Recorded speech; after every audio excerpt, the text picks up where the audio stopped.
Hello, everyone. Welcome to the Spirit Lounge podcast with me, David. And me, Glenda. And we are psychic mediums from both sides of the pond. I'm in Australia. And I'm in the UK. And we're joining forces to discuss and talk about the world of psychics, mediumship, and all things spiritual.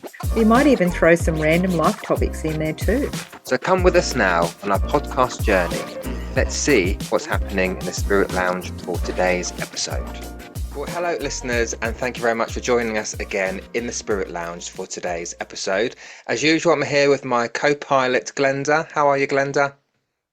Good. Hello, David. Hello, listeners, and thank you for joining us on Spirit Lounge. Yes, and today we have another special episode because we have another special guest with us in the Spirit Lounge today. We have Reverend Dawn, who is an ordained spiritualist minister and working medium based in London, known for her heartfelt connection to spirit and dedication to serving others through the philosophy and practice of spiritualism. With over 2 decades of experience, she brings depth, compassion, and integrity to her work as a demonstrator, speaker, and mediumship coordinator. Her journey with spirit began at the age of 19 and has evolved into a lifelong vocation of delivering evidence of life after death and the enduring nature of love. Reverend Dawn is deeply committed to healing and upliftment, both in one-to-one readings and in her public platform work. Through her services, she holds space for comfort, continuity, and sacred connection between this world and the next. Whether conducting funeral services or guiding others through their spiritual developments, Reverend Dawn carries a deep sense of purpose to remind us that there is no death, that love transcends the veil, and that we are all part of something greater. Well, welcome to the Spirit Lounge today, Reverend Dawn. It's so lovely to have you here with us. Thank you for coming on. Thank you so much for inviting me. And please just call me Dawn. We'll call you Dawn. Marvellous. It's a pleasure to be on the show. Thank you, both of you. No, it's a pleasure. It's a pleasure because we know you've got lots. I have watched you in the background. I have watched some of your services for Wimbledon as well online. So I have been familiar with you. But maybe our viewers, maybe not so much. So let's start with a question of how did it start? What was your starting point, Dawn? How did you start your mediumship journey? If we start with that first. Yes, of course.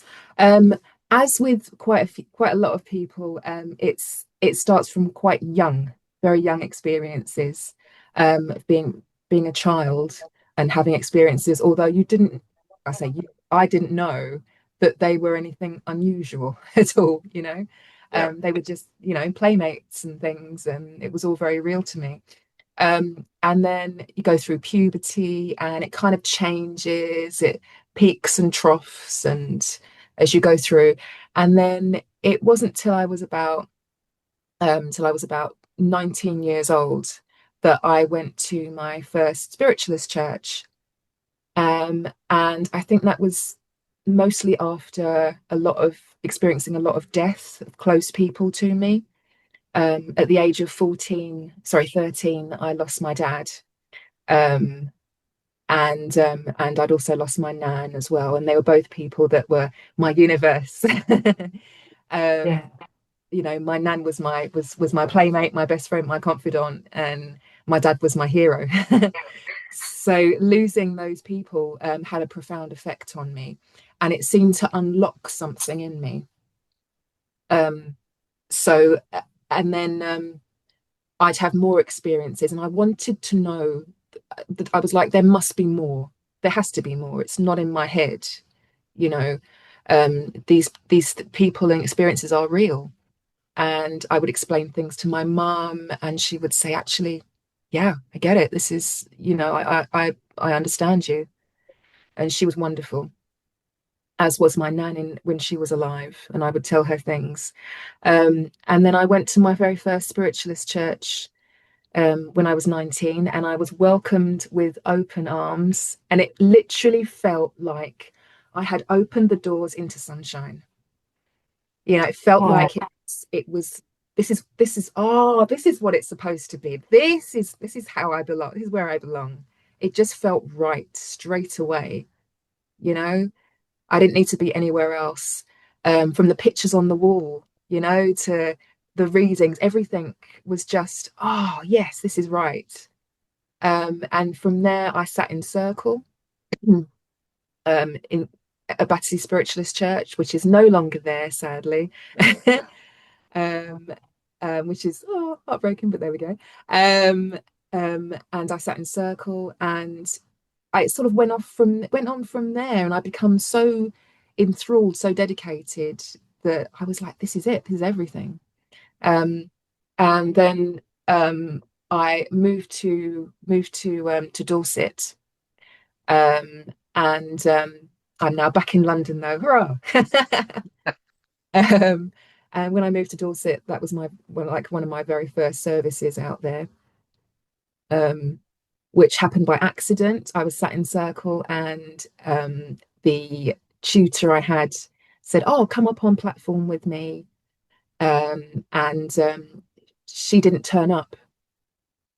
So Oops. Throw you in the deep yeah, end. I know. Yeah. So I ended up doing the service on my own, um, and it it wasn't the best thing I've ever done in my life. I'll admit to that, but I got through it, and ever since then I've been totally. I was like, well, if I've done it this one time, I can do it, and that was it. And then through lockdown, I kind of decided I need to do more. I need to serve. I have to be able to serve. And I prayed so hard at how can I do more? What can I do?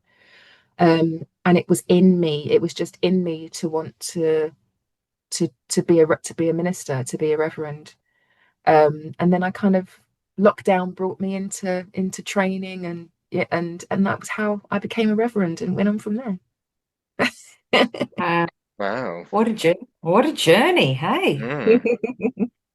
So, Dawn, if we rewind a little bit, did you do all of your training in a spiritual church or your development, or was there some that you did outside of the spiritual church? I started off in the spiritualist church because that was kind of all you knew. And then I found a pamphlet at the back of the church advertising the Arthur Finlay College. Yay! And that was just the most incredible. I was like, this is the place I have to go. I have to go there. Went there for the very first time, was absolutely hooked. As soon as I walked in the doors, I was like, yes.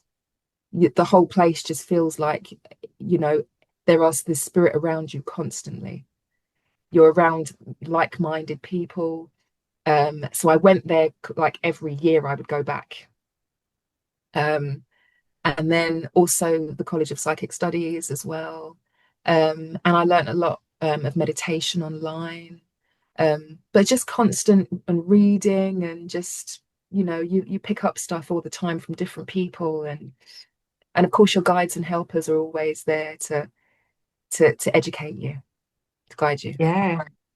I mean, we met in Arthur Finlay College lining up in the Yes, we doorway. did. Yes, we did. That was just such a magical moment. That was awesome. I swear that was spirit led, how it Yes. happened. Yeah. Yeah. I mean, you come from the other side of the world, right? Yeah. To And England to go to Arthur Finlay College, and I didn't know you were going to be there. I know, and here you were on SPTV, a presenter. You left SPTV. I Mhm. took your spot. I know. And here we are meeting at Arthur Finlay College going, hey, Dawn, it's Glenda. We And then just we're in the left each same other's side. class. I know. And then we're in the same class. We hung out with each other 24/7. Yeah. We were just like besties. So Yeah. It was an instant click. It was magic. it was. It was. And if we it does now help me understand because I'm here in Australia. Is a lot of your training like SNU or CNU based, or how does it work there? No, not for me personally, because I always found it so rigid. SNU, no shade to anybody who is SNU, fully SNU, CSNU trained completely, qualifications there. Absolutely fantastic if that is your road. But for me, I found it way too rigid. I couldn't, um, there's too many rules and regulations, too much structure about. It's fine to have that's the mechanics. You absolutely need to have the mechanics of mediumship. That's it. Yeah. You know, you need to have that foundation, and that's brilliant. But to have so much structure where it gets to almost to the point where my personal experience was that I couldn't let a message flow. I had to remember, oh, I remember I have to do this bit. Oh, and this bit has to come next. Oh no, shush, spirit, because this is not SN. You want me to do it this way, you know? And Yeah. I felt that really limited the message. Yeah, I agree. But that is Okay. just my experience. Yeah, I agree. And you know, the more people we interview, the more people say the same thing, Okay. I find. What about Yeah. you, David? You're finding the same sort of answers? Yeah, I mean, when I trained look, I talk in an independent spiritualist church. I'm not SNU trained. I think people have said the same thing, but I think it's important to talk about, only from the sense of, I think when people come to start their development, um, it's letting them know that there is more than one way to do it. Absolutely. There's not just one organization which takes hold of that. If you don't feel comfortable in that space, go to that space. Mm. Because we always say as well, Dawn, is that when you're learning, you need to be comfortable in the environment that you're learning in, Mhm. and that where you feel your soul resonates with that type of learning, rather than going to an organization just because they've got a name doesn't Exactly. necessarily mean that they are the greatest, because I've seen some great mediums have come out of lots of independent organizations and churches just as good or not better Yeah. than the other. So I think it's important there to talk about. So was your training then, Dawn, was that in an independent setting, if I put it that way? Well, I've had both. I've had the SNU training. I didn't pass qualifications with the SNU, but I went through a lot of SNU training, obviously through the Arthur Finlay College, Yeah. and then I had the independent as well. Obviously, the Battersea Spiritualist Church was my very very beginning, and that was an SNU church. That was SNU. So that was quite rigid, but then that's like I said, you have to have that foundation. I think you need to have that Mm, foundation. You need to know the mechanics of mediumship, absolutely, yeah. you know, and that is vital. I felt that was vital. Um, but once you have that down, once you have the mechanics, then it's you as your own individual mediumship. Mm, Every single person's mediumship is like a fingerprint, you know. yeah, You can't say, like you said, David, there's not just one way of being trained. You take a little bit of information from that person, a little bit of training from that person, you know, all these different things, and you form your own personal brand of mediumship. And spirit know how you work. absolutely. Yeah. I find it has to be organic Yeah. for for me, for it to work properly. I have to do it my way. Hmm. Hmm. Yeah, So, Absolutely. absolutely. Yeah. Yeah. And Dawn, the way the world is now, a lot of stuff is, a lot of stuff is really great English. A lot of stuff, a lot of a lot of development is now online, with the rise of, social media and Zoom and all that kind of thing.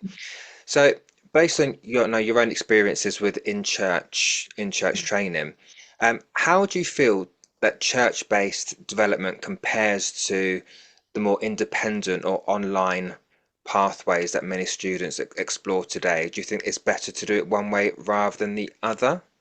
Um, I would say obviously doing it in person, doing anything in person is always going to give you a proper hands-on experience because you're face to face, Yeah. you know? mm, There's because online there's always going to be that barrier, you know? Mm, yeah.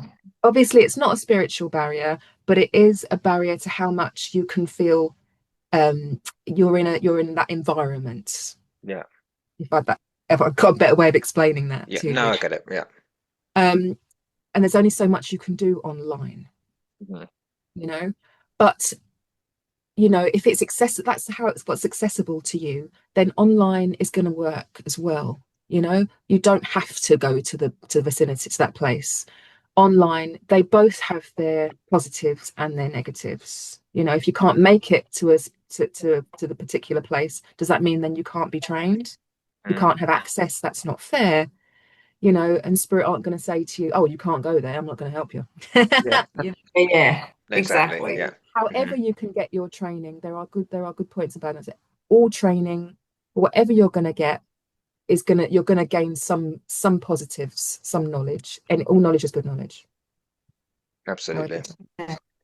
Yeah. So, Dawn, like, we've worked together online as well, and I We think that's have, great. And a lot of my viewers have met you, and it's fantastic. And we're going to do more of that.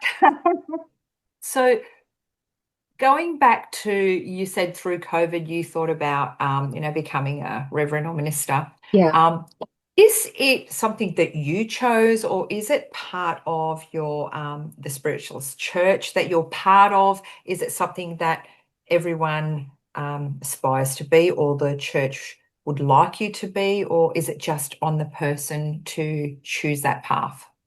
it has to be. Well, for me, can't say it has to be because this is just my personal opinion, Yeah, experience. It was in me. It was yeah, just in me. It's never something that the church says, "Oh, we would encourage you to do." No, that never happened at all. It doesn't happen. It was purely in me that I literally sat down, for better of a word, sat down with God and my yeah, guides, and I said, what's in me? Put something on my heart to say to me, this is what's going to feel right for me.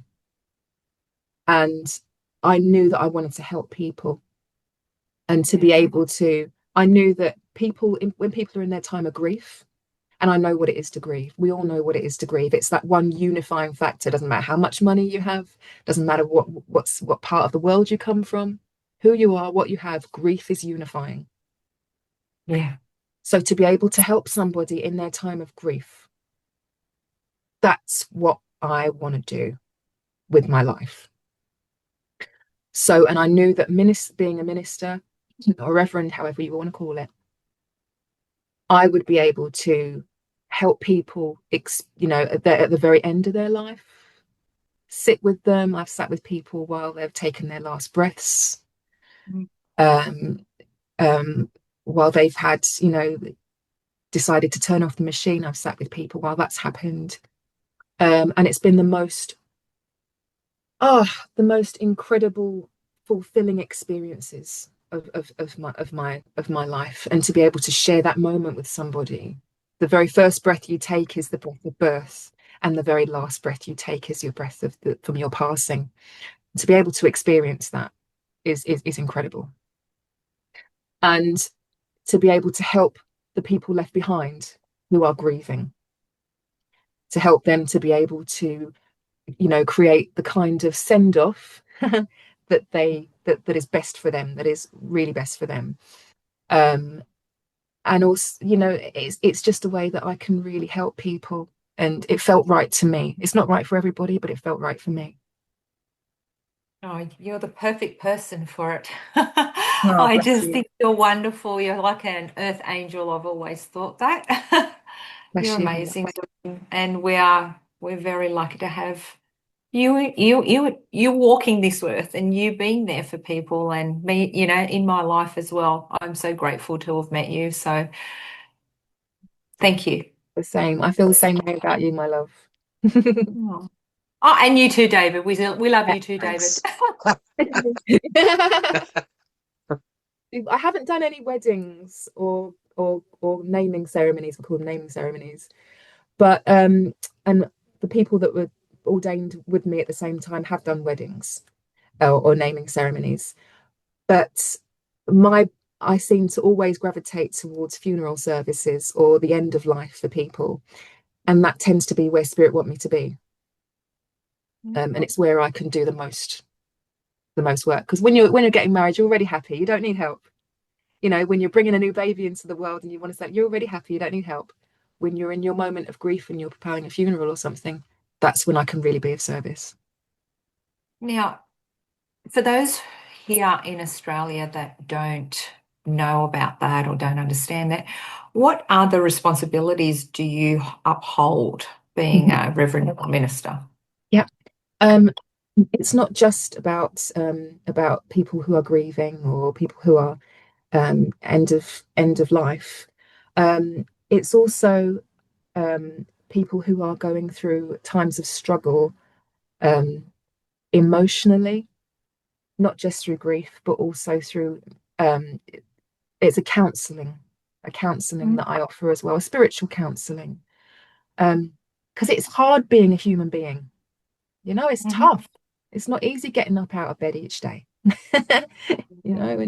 And that's part of the work that I do. I'm here on the end of the phone if someone needs to talk.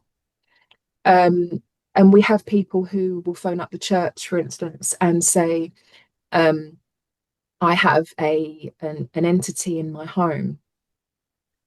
Um, and that will be then my job to contact the person and talk them through. I have my own set of questions for them to begin with, because I'm not a doctor. None of us are, and we can't profess to be.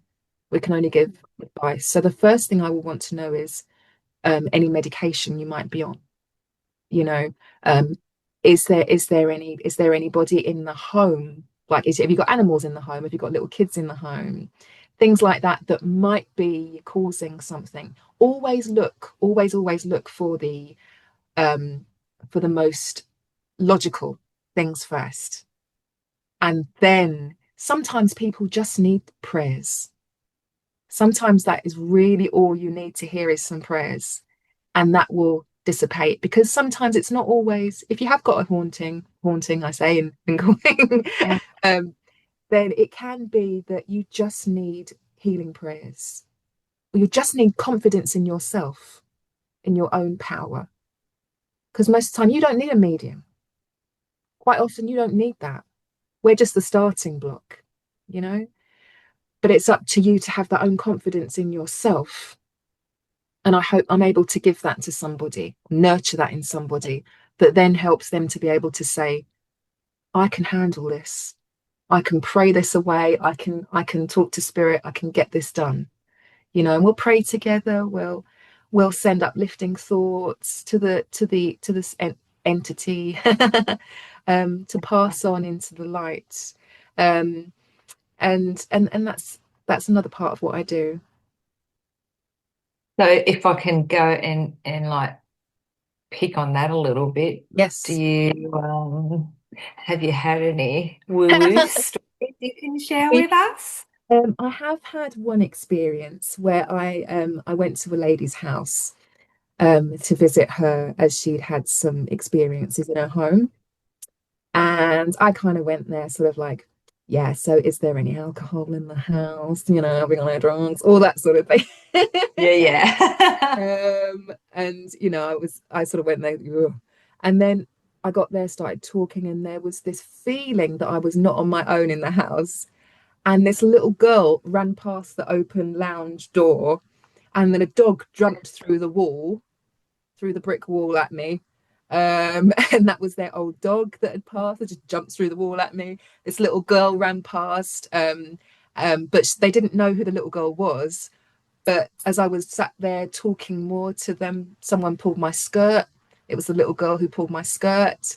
And I went, oh, and she said, "Oh, you felt it. See, I told you." And it was, it made the lady feel so Yeah. much better. She was like, "I told you it was right. I told you."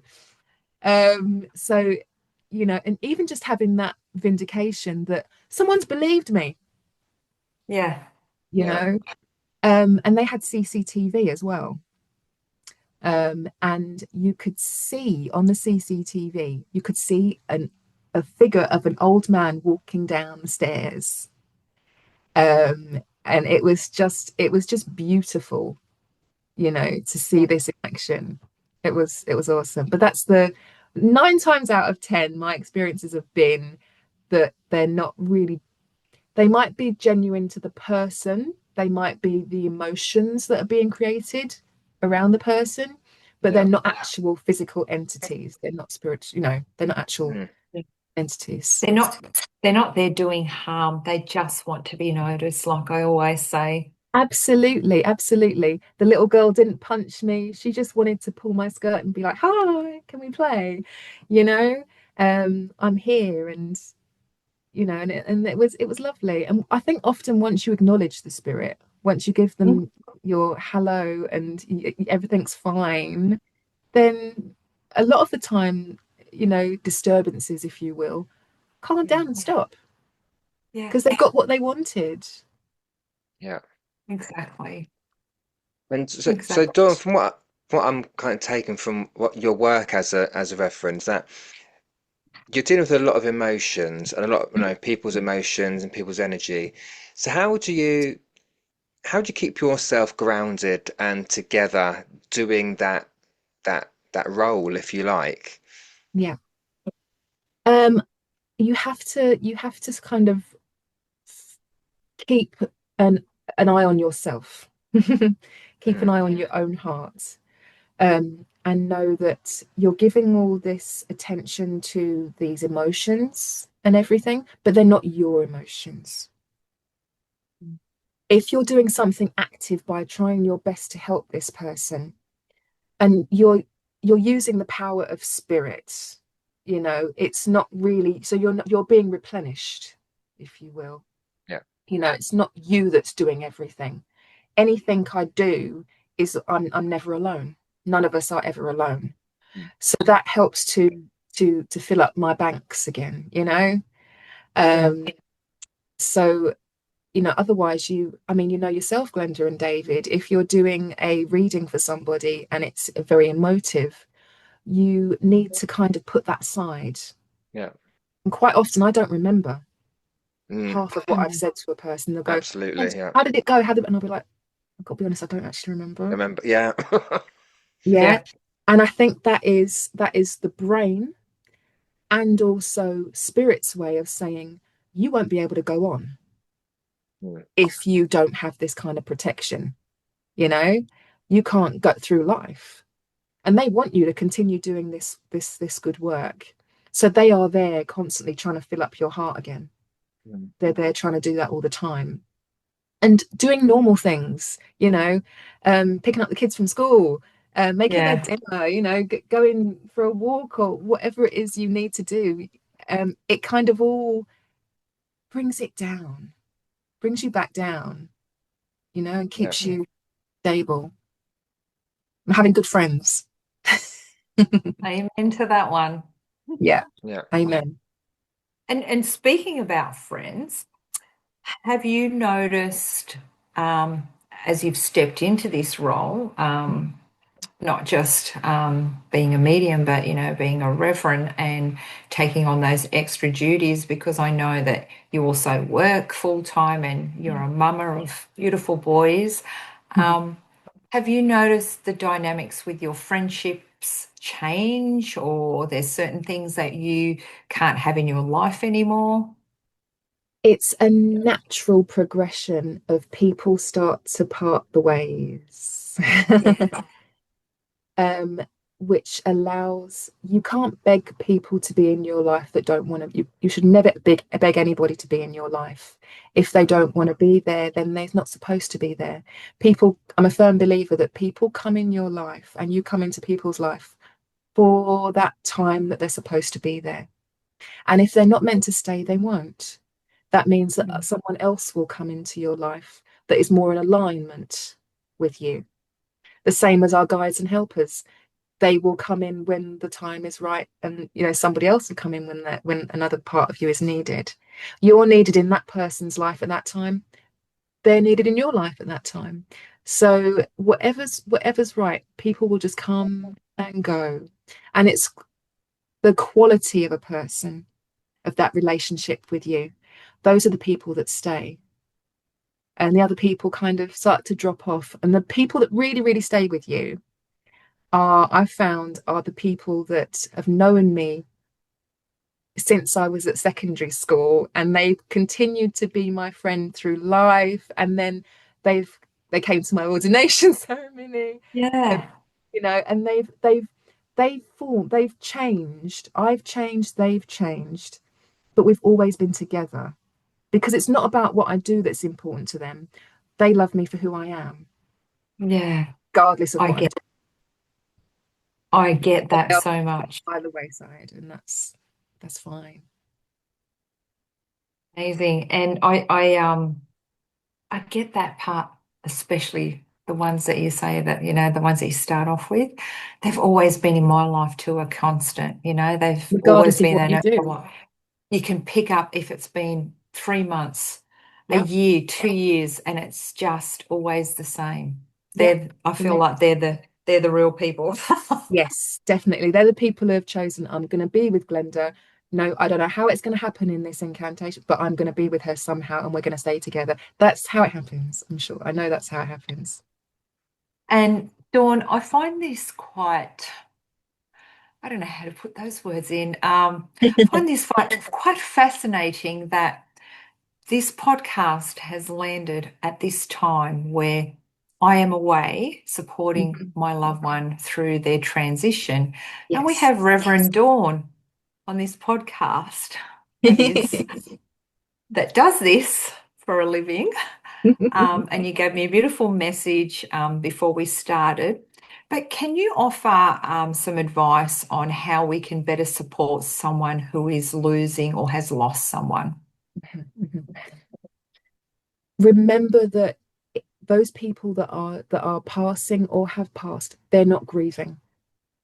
They are not grieving. It's you that's grieving. They are going through time of peace. They are going through a time of awakening. You are the one that needs to live. You still need to live. And the best way that you can celebrate the life of the person that you've loved and still love and that they still exist, remember they still exist. They still exist. I want to shout that out to all of your listeners. The people you have loved and have, but are now not with you physically, they still live, they still exist, and they still love you just as much, if not more. And the best way that you can celebrate their life, not mourn their death, but the best way you can celebrate their life is to live yours to the greatest you can. Celebrate their life by living yours. And open up to experiencing life. Get to know yourself better, because you will always be the person that is now no longer, say for instance, I don't know, say you've lost your nan, for instance. You will forever be the person who has lost their nan. You will forever be that person. You will ever forever be that person who has experienced grief. But it doesn't have to define you. It's don't feel guilty for one day waking up and laughing about something. Don't Absolutely. don't feel guilty about it. And don't think that life has to stop. Because every time you laugh, they hear you laugh and it makes them happy. Every time you cry because you miss them, all that is all the unspent love that you can't give that person right now. You feel you can't give them right now. Those tears are just the love. So they're really what they are. They're bitter, but they're tears of love. They're Mm. physical love that you're showing on the outside because of the depth of your love for that person. Just because they're physically not here doesn't mean they're not here. There's no separation between the two of you because there's no space or time. So there is no separation. You are just even more together than you ever were before. Concentrate on you. Amazing. I just heard my mum Amazing. go, she's so beautiful. I love her. Oh, bless I'm you. sitting here in my mum's home, my home that I grew up in. I can hear my Yeah. mum here going, oh, I love her. No. Bless your mum. Now, Oh, with that said, Don, what's the most, if you can think of this, because as you said before, as mediums, we don't remember what we say to people. Well, yeah. I certainly don't. But are you able to remember one of the most comforting things that spirit has shown you about those who've crossed over? Yes. Yes. Um, Trying to remember something very poignant. for me. Um, there was a time when I was doing a church service, and this gentleman, I didn't know who he was, just in the congregation, gentleman in the congregation, and his granddad came through, and he'd said to me, now I only remember this because the gentleman come up to me after. If he hadn't have done, it would have gone straight out of my head. Yeah. It always does. Mm. Um, and he gave me his bike. He gave me his name, and he gave me how he passed. He'd had a motorbike, and he'd had a brain injury. And I can't tell you his name because I can't remember it now, for obvious reasons. Let's just say his name was David. um, but he didn't die from the brain injury. He had the brain injury sort of lifelong, really. He'd had it for most of his life. Um, and the gentleman in his grandson had asked him before he passed, please can you give me tell me three things. Tell me about your brain injury. He still got through life with this brain injury, but it was how his grandson knew him. Please bring me that information. Tell me about your bike and give me your name. If you can do all three of these things, that's all I need from your granddad. And I just came up with these three items. I didn't think it was that crazy. And then I moved on to the next person, and I remember, gosh, it's flooding back now. The next person in the congregation, I said to him, everything's going to be fine on Wednesday. Everything's going to be fine on Wednesday. And he just went like that. And it transpired at the end. And I was like, I don't have a hell of a lot more I want to say. I'm really sorry, but I just wanted to punch that in for you. If you've never had a reading before, I hope you've enjoyed the service, blah, blah. And he just sat there and I said, everything's, and he said, I've been out of work for such a long time. I've just tried, I finally got this job interview on Tuesday that I've been really, really nervous about after going through so much emotional trauma, not knowing if I ever can go back to work or not. And everything was going to be fine for his job interview. And then this guy at the end, he came back to me and he said, all of that information, those were the three things I really, really needed to know. And it just kind of, because it's not for you. Yeah. That's what it is. It's not for you. You're that glorified telephone, and you that Glenda, don't you know this the most, you having that pure connection, being that intermediary, that medium between those worlds, and just being able, not give me facts and figures and telephone numbers and all that stuff, which is great, but those individual things that help you to know without a shadow of a doubt, that was my granddad, and he still exists. Yeah. He still exists. That's what gives me the shivers just thinking about it, And I asked my sorry, Dawn, do you still get excited? Like, I do. I still get excited. Of course I do. And I tell you what, I get nervous. Oh my gosh, I get painfully nervous. One of our questions, yeah. Do you still get nervous? So much. I'll be thinking about it. It could be a week before. If not, I'm going, Spirit, I've got this, and I'll be starting to get myself nervous, and I'll start to sweat. And please make it okay. Please, all right. Because you care, you love, and you want it to. We're human. We don't want the no, do we? And we want to do the best because it's such an honor to be able to bring two people just for that moment back together again. Although there always are together, but for them to have that confidence that we really are together, just for that moment, is everything. Everything. So yes, it's incredibly exciting. And when it goes where you're like, but the nerves about wanting to get it right is just terrifying. It's You know, bad. Yeah. it's crippling. Yeah. And I don't So think people appreciate that. no. So would you say, Dawn, that because we were going to ask as well, what's the bravest thing you've done on your journey? And I mean, to us, like stepping out on platform is one Yeah. of my things anyway. Would you say that's one of the bravest things you've done on your journey? And it might seem mundane to people, but as you say, people don't understand, what goes on behind the scenes when it comes to preparing for a dem, let alone anything else. So, is that one of the bravest things you've done, or is there something else in your journey where you think, actually, I give myself a pat on the back for doing that? The feeling of those wooden steps under your feet as you're walking up onto the platform is agony.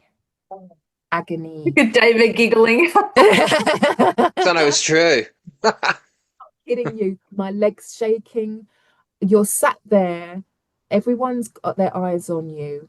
And I remember one of the worst times, I had such bad anxiety. My legs had gone to jelly completely. My hands were trembling, and I thought, in a minute, they're going to ask me to stand up and do this. And I can't do this. And I'm saying, and there was a point in my world that said, you have no choice. People are sat here, they're waiting for you to do this. And the spirit worlds have come and they are waiting to talk to their loved ones. You owe them both something. And the pressure is huge. And I Mm, remember trying to stand up, and, oh, welcome Dawn to the platform. And I remember my legs just being like, and I thought, I'm not going to be able to stand. And it obviously didn't look that bad, but it felt horrendous. And my lips were shaking, the words coming out. But as soon as I pushed myself aside and said, this is not about my ego. My ego gets me Mm. up on there. My ego gets me up the stairs onto the platform. My ego stands me up.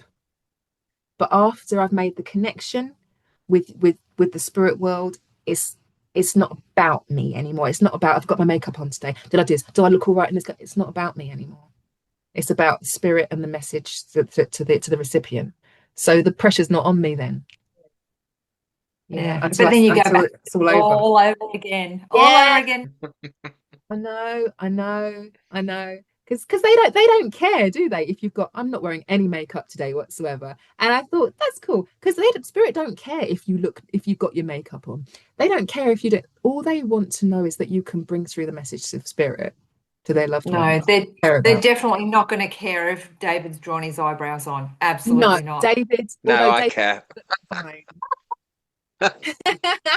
But yes, absolutely. Getting up on every time, that is the most for anybody, for any medium, getting up. I think that getting up on the platform for that time, that's the most courageous thing you can do. Mm, I I agree. don't Agree. I don't think you ever lose that. Anybody that tells you they oh, I don't get nervous anymore. You I don't get it. I don't get it. I don't get it. I know. I know. So Dawn, what's something that you can share with our listeners that people don't know about you? Oh my word. Um um oh gosh, I had my very first Ouija board when I was 12 years old. I know that's really bizarre. It's what I wanted for my birthday. I remember asking my nan and my mum. I saw it in the shop window. It was like they sold books and all sorts of things. And I was fascinated by this thing.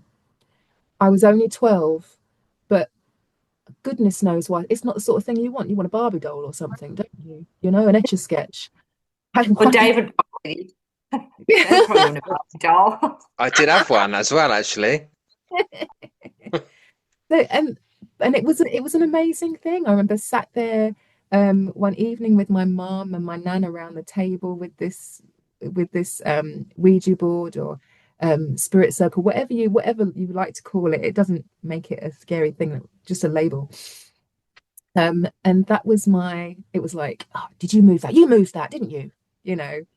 Um, and that was kind of how that started. And it was a very regular thing. So from just being 12 years old, it was regular. We'd sit around the dinner table and have this Ouija board regularly in the evenings. And became a real sort of the three of us, the three ladies of the house would sit and do this. Um, There's no monopoly. There's a Ouija board. yeah, Ouija board. And it kind of transpired as well, that my I never met her, sadly, but she knows of me. My dad's mum, she would have people come to the house. She'd send my dad out into the garden to go play.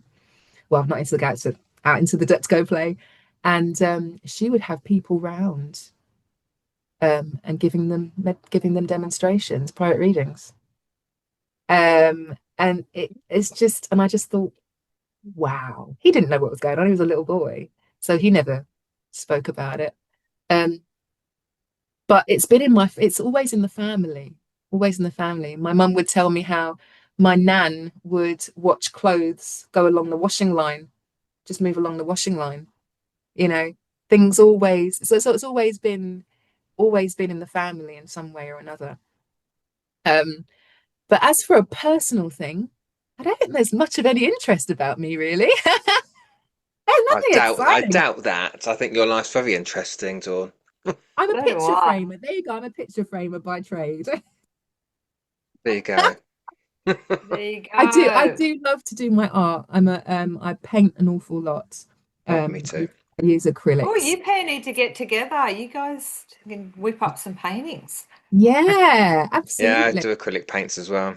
Yeah, yeah. I think a lot of people that are of an open-minded heart, we need a creative release, don't we? Yeah, And I think we create in some way, whether it's, whatever you make or do, or whether it's writing or whatever it is, there's some creative need. So a lot of people probably wouldn't know that I do art as well. So yeah, I do spirit Oh, art. and I have seen your cakes. You are very good at yeah, making I have as cakes. well. Yeah, making cake. Forgot that bit. Yeah. Yeah, yeah. It's all about So, I do love to bake. see, you're so creative. So, Dawn, when you do a service or you do a funeral, like, do you actually sit there and just like channel some of the stuff that you're going to say, or is there a set program that you follow? How does that work? It's not a set program because I can't have that rigidity. Like I said before, it's nice to you have to have the mechanics. You have to know, right, I'm going to send my thoughts up now. But I'm not thinking, right, I need to send my thoughts and I need to do this and I need to do yada yada yada. Um, I just purely the breath, start to concentrate on my breath, and then I send my prayers up. I always have a specific prayer that I say first, but that's just purely for me. That gives me that comfort blanket. Yeah. I know I've said the prayer now, I'm good, you know. And then I just send my thoughts up, welcoming the spirit to come in. I don't say, right, the spirit, I'm going to get the spirit world to come in. I invite them. I can't make someone come through. I can only invite them. So I always say, you are loved, welcomed, and appreciated. You know that I'm going to be doing this service today, or I'm going to be doing a private reading with such and such. Please come and talk to your loved ones. And that's literally all I do. And then I will send the thought up. And then you sort of reach up, you sort of send your hand out into the air somewhere and pluck a message, pluck a person. Something comes to you and you reach out your mind, and that is how I do it. Beautiful. Absolutely beautiful. David has a question, I think. I was going to ask Dawn, has becoming a reverend and doing that work as well, has that shaped or deepened your mediumship at all? Um, I think it hasn't so much shaped it, because things haven't changed with how I do my media, how my approach, my own brand, shall we say, that we all have of mediumship. It hasn't changed that, but it has given me probably more of a reverence, I think, for the emotion that people are going through. Because Yeah. it's not so much about the excitement of, great, I got it right, but isn't that great, or that sort of thing. It's more now about, how can I present this message with the knowledge that that person is going to be shocked or in pain or not ready to receive this in quite that way. Yeah. How can I deliver this in the most sensitive way? It's helped me to do that a bit more, I think. um Okay. I think that's what's changed. Other than that, nothing has changed. But I have had beautiful experiences where I've been talking to a client to arrange a funeral, and their loved one has started to whisper over my shoulder, you know, about a specific thing that they would like, sort of encourage the conversation. Okay. Yeah. Yeah. So I'll know sort of how to ask a person what they would, what they think their loved one would like. Did they like the colour so and so? Perhaps we can put that on there, because Yeah. they're Yeah. just trying to say it to me. So that does help. That shapes that in that way. So that's been interesting. That's been Yeah. different. So you're a And little is there some, spiritual team, isn't it? Your spiritual Yeah, colleagues, so to speak. exactly. do you think there's something people often misunderstand about the grieving process? There is a time when it has to finish. Mm. No, not at all. Everybody's experience is different. I should be done by now, you know, not at all. Or this is how it's supposed, this the other person, but my sister grieved this particular way. I'm supposed to behave in the same way. You know, it is totally personal to you. Nobody, or when people say to you, "Oh, I know exactly how you feel," they don't. Mm. They don't know how you feel, because your relationship, your experience of that loved one is completely unique to you. So your grieving process is completely unique. There is no one correct way. And I think we go through a lot of guilt about that. I should be Yeah. sorted. I can pull myself together. I should be sorted by now. Hmm. Grief can be a lifelong thing because it shapes you. It changes your brain because you've never experienced that before, or you've never experienced it with this particular person that you've loved so desperately. You've never had that change within you. Um, so I think the misconception is that we're supposed to be done by now. It's supposed to be finished. It can last an entire lifetime. I know with myself, my greatest experience was, and you'll remember this, when I lost my dad when I was 13, and I never truly grieved. I never ever truly grieved, because you kind of have to get on with stuff. We just had to get on. Yeah. And I I was with you, wasn't I, at the time at the Yeah. Arthur College, and I remember I left for meditation. Oh Something my happened. gosh. Something Mm. happened to me, and I could barely breathe. I sat underneath the tulip tree, and completely my heart just crumbled. Yeah. Something just changed in me. Um, and I'm a grown woman now. I shouldn't be grieving anymore. This was a long time ago. It's over now, right? Totally wrong. For me, that moment helped. I was released from the pain that I'd had for all those years in that moment. And I'm closer to my dad now because I blocked him. He knew I was in terrible pain, and he knew that he couldn't get close enough to me because I would only be in more agony because I couldn't deal with the closeness. He didn't want to hurt his daughter. And I couldn't get to him because I didn't want to feel. I didn't want to feel because I knew that I wouldn't be able to get out of bed again if I felt. And in that moment, I was so healed that I'm able to talk to him all the time, see him all the time, and I have this huge weight off my shoulders. Grief is a weight that you feel you have to carry with you. And waking up one day and laughing about something is part of that weight being released off of you. I don't feel guilty for laughing. I can read a postcard that my dad had sent me now that I was never able to read before. Because I know that if I do cry, it's because I love him. And that's okay. It's okay to cry. There's no shame in it. But you never ever stop grief. Grief is something that never really truly ends because you are changed inside. And that's beautiful. Grief is not a bad thing. It's a beautiful thing. It just shows how much you love that person. So there's no right or Yeah. wrong about how it should be done. It's personal to that person. And I think that is the misconception.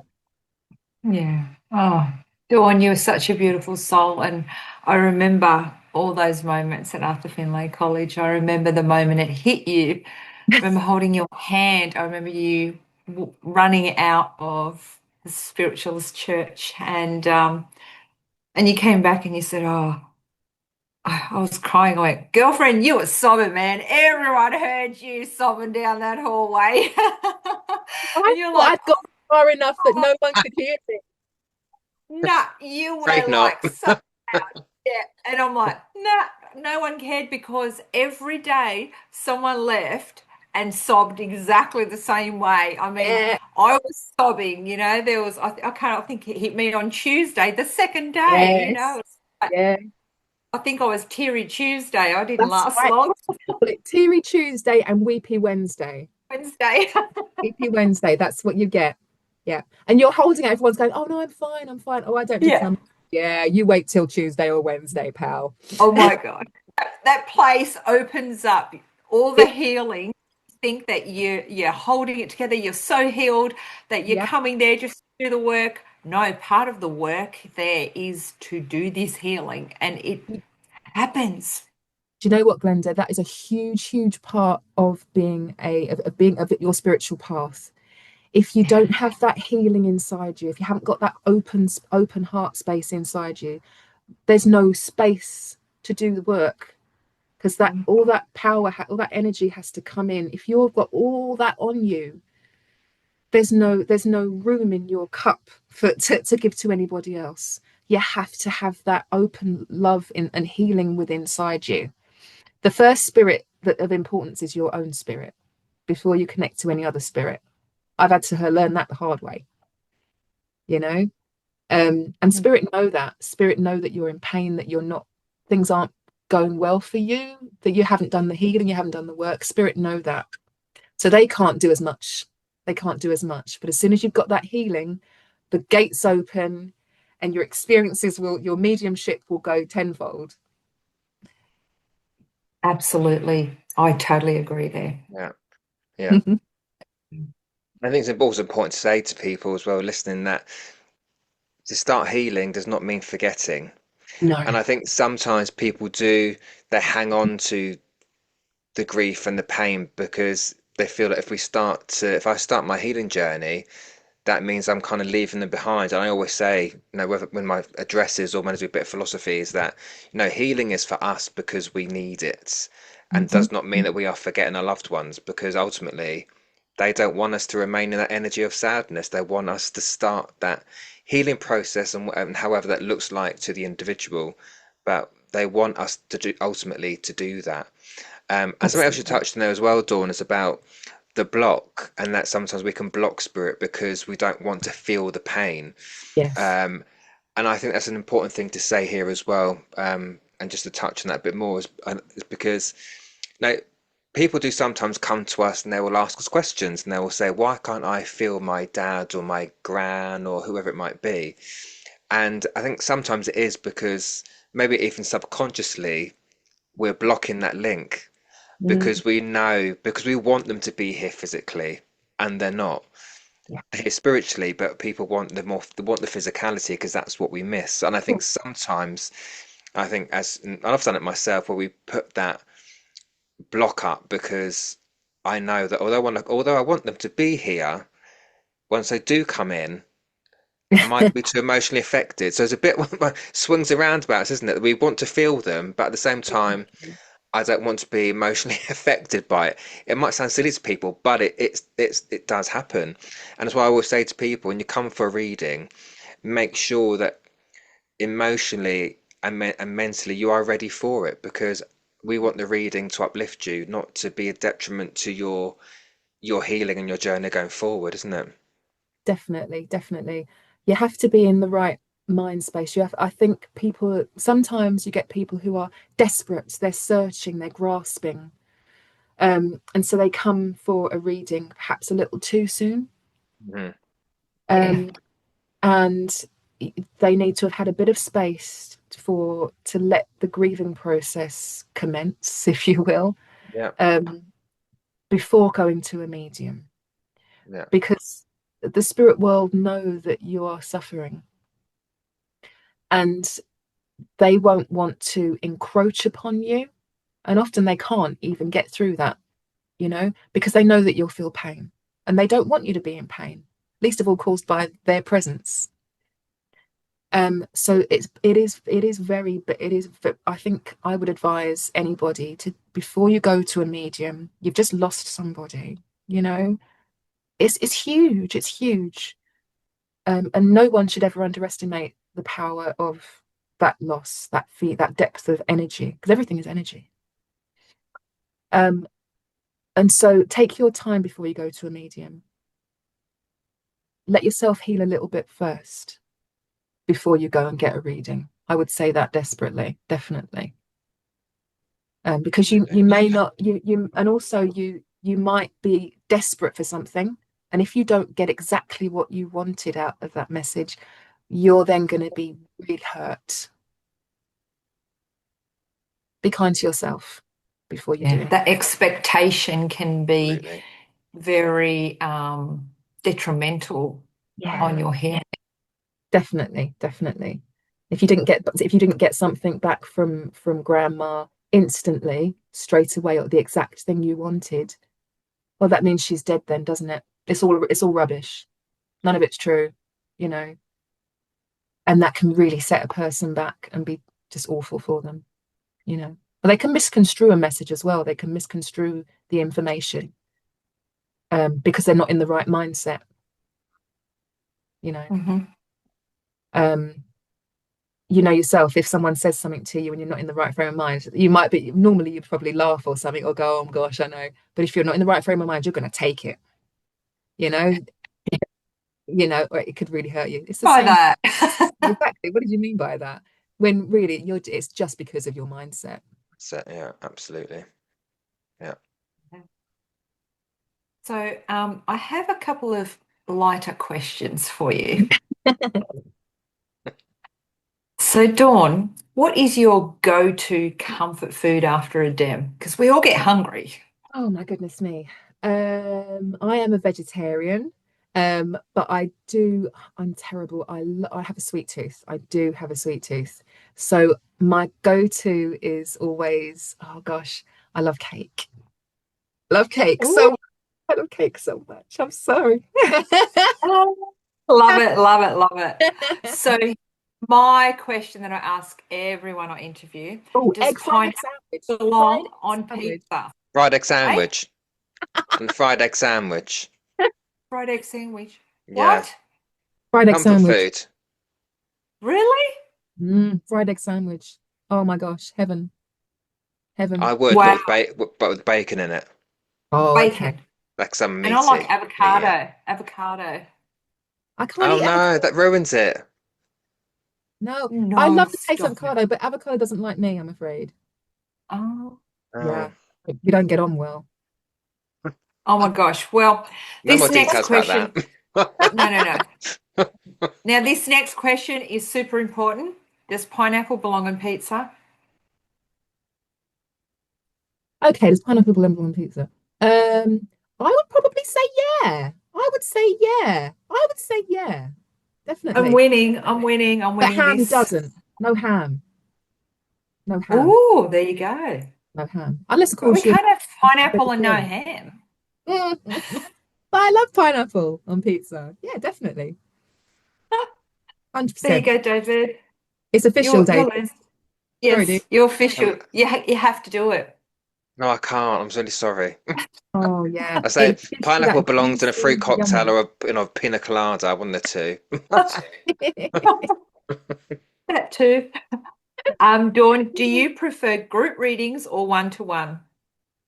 I Like platform or one-on-one?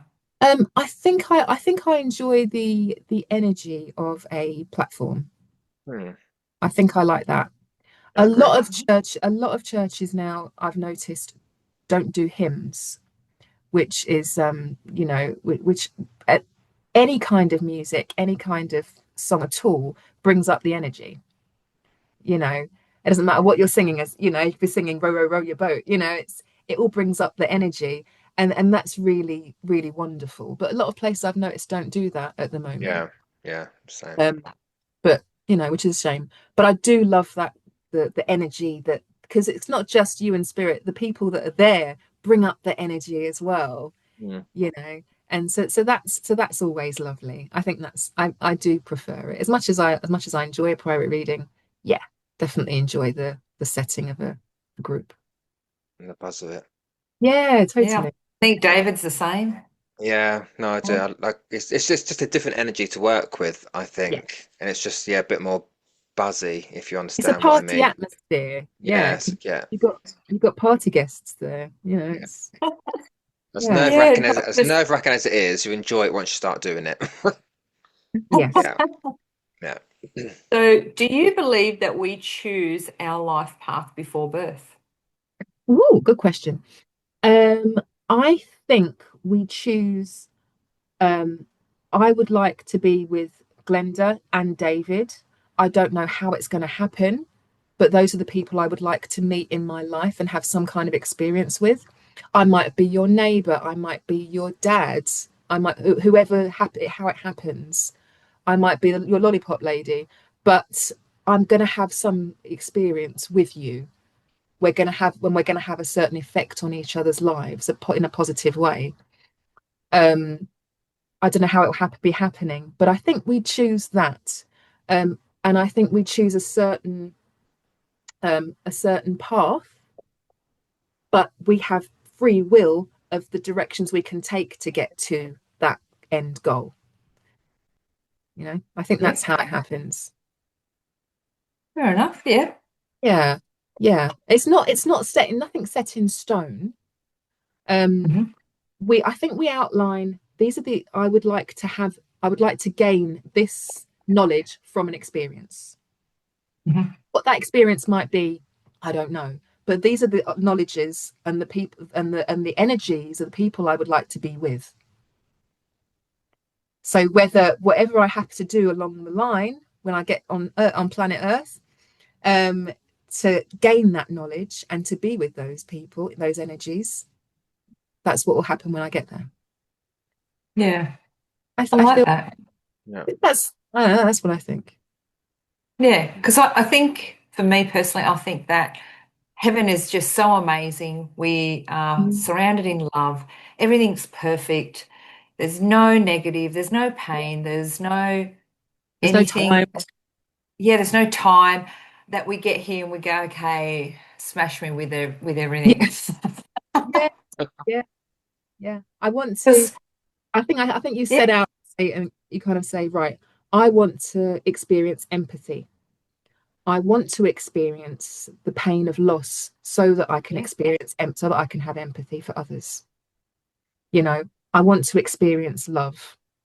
I want to experience pain so that I can appreciate the depth of love. mm, Um, so I want all of the bad so that I can appreciate the good. I want all of that in my life. Um, how I go about it once I get there is free will. amen. I agree with you there Yeah, because then why would we come here? Yeah, yeah, yeah, Be absolutely. boring. yeah. I want to learn. I think we come here. Forgive me if I'm wrong, but I think we come here to experience unconditional love because you're born. The spirit world, as you just said, the spirit world is this perfect place. Nothing bad ever happens. So you're in a state of perfection all the time. But you've chosen to, I think you choose to come here because you're born and you don't know anything other than conditional love. As soon as you take your first breath, that is when things change. Life experiences start to unfold. The first time you have an interaction with a mother or a father, anybody, any interaction you have changes and you start to grow opinions. You have knowledge, nurture, all of that changes, and we have to relearn to walk back to unconditional love. I think that's what we're here for. Does that make sense? Yeah, I always say to people, no one's here by accident. No. We're here for a reason. Yeah, Um, and totally. as I agree with you, to experience, the journey that we're supposed to be going on. Otherwise, what is the point? Yeah, 'Cause yeah, otherwise, no, we're born, then we die. But there's got to be something in between that to have a absolutely. purpose as to why we're here. Otherwise, what is Yeah, the point? If we were yeah, to live forever, it'd be a different story. But the fact we all live to different ages and all that, there's something else in it. It's not just a matter of, oh, we're here on Earth to pay bills and die. There's something yeah, else in it, isn't there? I believe, same as what you've said there. yeah, totally. Yeah. Like we're at school, we're learning all different Absolutely. parts of it. Mm. And like I always pictured being in heaven, sitting at this massive long table, going, tick, I want to experience this, I want to experience this, I want to experience this, and I want to experience this. Because, we come here and half the time we're going, why is this happening to me? I Yeah, must have run up because you in asked here to and experience it. You that's wanted to what I experience. think. Yeah. That's what I You feel. I might feel not like like it very much, but it's what you wanted. that's it. Exactly Yeah. right. And sometimes we look over to, the Joneses and going, oh my gosh, look at their life. They're not struggling. They've always got money, they're born into this life of this, this, and this. And I'm like, I ticked the wrong box. I want a refund. Oh man. But then you don't know what the Joneses are going through. Wow. Yeah. Exactly. Are they They really they happy? yeah, they may have a lot of money, but have they got the kind of worth, Heart. grace, and compassion that you have? Have they got the friends and family and the knowledge that you have? Are they at that same spiritual growth that you have? Yeah. You know, Absolutely agree with have that. they ticked the right box? I Mm. doubt it. Absolutely. Yeah. Yeah. Yeah. So the next question, how has mediumship contributed to your personal growth and healing journey? What insights or lessons have you gained through this work? I have learnt to forgive myself. Mhm. I think that's a huge one, actually. Even just saying it now is in the moment, because obviously I didn't know what you were going to ask me. Um, I've learned to forgive myself, and I've learned that I'm not perfect. Nobody is. And that's okay, because we're not supposed to be. Um, but everything that I do, everything that everybody around you, you're all affecting each other in a way that is beautiful. Pain is beautiful. Love is beautiful. Loss is beautiful. And it's okay to be you. It's okay to be quirky. It's okay to be different. It's okay to not fit in. Because if you did, then what would be the point of being here? We're all different puzzle pieces. There's this massive puzzle. And each one of us, each individual one of us is a puzzle. You set out a whole puzzle, you finish it, and then that last piece is missing. Mm. Oh, it's so frustrating. That person that you didn't even notice down the street, that you didn't care about, you didn't even know they were there. That's the puzzle piece that was missing. And they thought their life was unimportant. They didn't think they had any importance in the world. But they are the puzzle piece. Without them, the whole puzzle is useless. Everyone that's on this earth plane at this very moment, taking a breath in this very lifetime, has to be here. We are meant to be here because nothing works without you being here. Mm.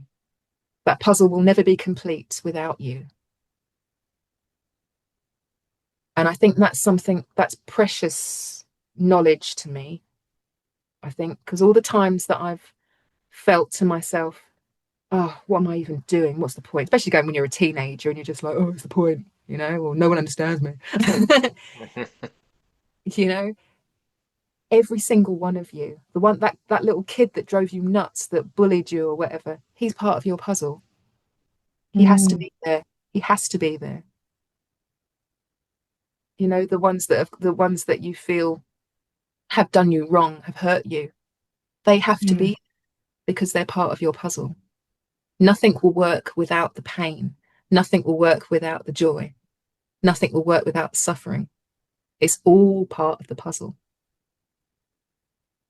Beautiful, absolutely beautiful. And I'm putting it all into perspective with everything that's going on right now, mate. Your words are just amazing. Bless you. I think David can ask this other question. This one's a big one. Okay. So, Dawn, imagine that today is your last day on Earth. Mhm. What 3 truths or lessons would you want to leave behind for the world, based on your experiences and insight that you've gained through your mediumship and your life? Breathe. Please breathe. I feel like crying when I say that. Goodness me. Be authentic to you. Because when you close the doors at night time, it's you that's there. You've got to sit with you. So be honest with yourself. Forgive yourself because you're not perfect. And while you're on this earth plane, you never will be. And what you do is good enough. You are good enough. You're not just good enough, you're perfect. You're perfect because God made you. So any time that you feel that you are not perfect, exactly in this moment, that there is a hair out of place that is not perfect, God put it there. The Great Spirit put it there. So you are perfect. Just be you. Just be the person you are. Be true to yourself. Unshakable truth, unshakable faith in yourself. And you are powerful. You are so incredibly powerful. In the times that you feel the weakest is when that you are your strongest. You're able to do the most incredible things. Because we are all I don't want to sound preachy, but we're all a facet of whatever we class as. You don't have to say God, whatever the great power, we're all a facet of it experiencing itself. Where you are right now, you are absolutely perfect because you are just an image of love. Every time you look at somebody and wish you were them, you are not, they're looking back at you, reflecting themselves and saying, I wish I was you. Because you're perfect and you are all powerful. And just be you, love you. Yeah. That's all I would say. Oh, beautiful That's words. Always. Yeah, that's so beautiful. absolutely. Thank you for sharing those words. You are such a special lady, Dawn. Bless you. Ditto. What's what's happening with Dawn moving forward? Have you got something to share with us? Where's Dawn going to now? Oh goodness me. I'll be going down the shops later. I've got church services lined up, some other podcasts. I do demonstrations at obviously churches, but I also run a group, a development group, at my local church, which anybody can go to. It's always open. I would absolutely love to continue doing my funeral services, just helping people however I can. I just want to always be there for people however I can be. We're also bogged down with so much. Everyone's busy. We're always busy, myself included. I'm always busy. But I pray every day that God put me where I'm needed. Please just put me where I'm needed, because then I'll be happy. I'll know I've done something good. So you can catch me at having church services. You'll find me private readings, you'll podcasts. I'll always be around doing something. I hope. We hope to. So Dawn, Yeah. are you on social media? And if so, where can people find you or contact you? Yeah. You can contact me on Facebook at Spiritualist Medium Dawn. Spiritualist Medium .dawn. You'll find me on there. And you can always, of course, contact Wimbledon Spiritualist Church, where you will find my contact information there as well. We'll put the links in the show notes as well if people want to find you. I know are you doing one-to-ones at the minute, Dawn? No, some Yeah, mediums do, some mediums don't. Are you offering yeah, one-to-ones? I'm happy to do one-to-ones. I don't do face to face as such because Yeah. everybody's busy and getting around. Hmm. But I do it online or on the phone or yeah, absolutely, no problem. We'll put all that in the show Yeah, of notes.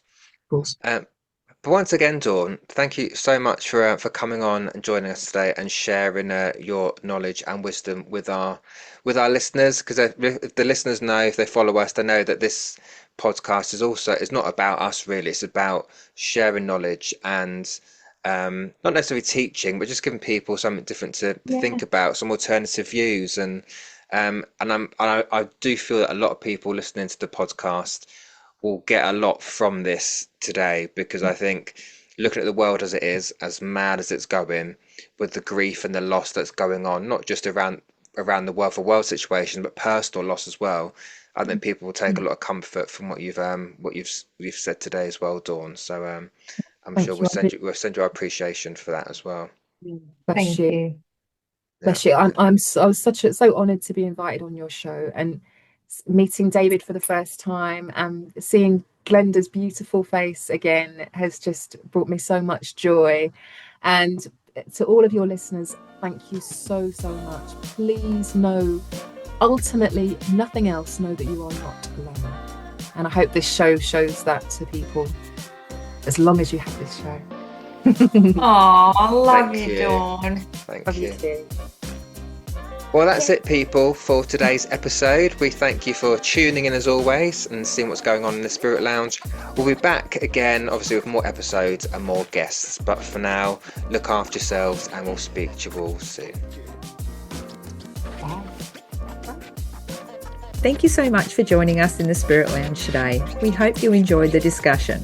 Yes, and if there's a spiritual topic you'd like us to discuss, or if there's a spiritual question you'd like our input into, then please send those topics and questions to us at glenda-marie1@hotmail.com, and we will get to them as soon as possible.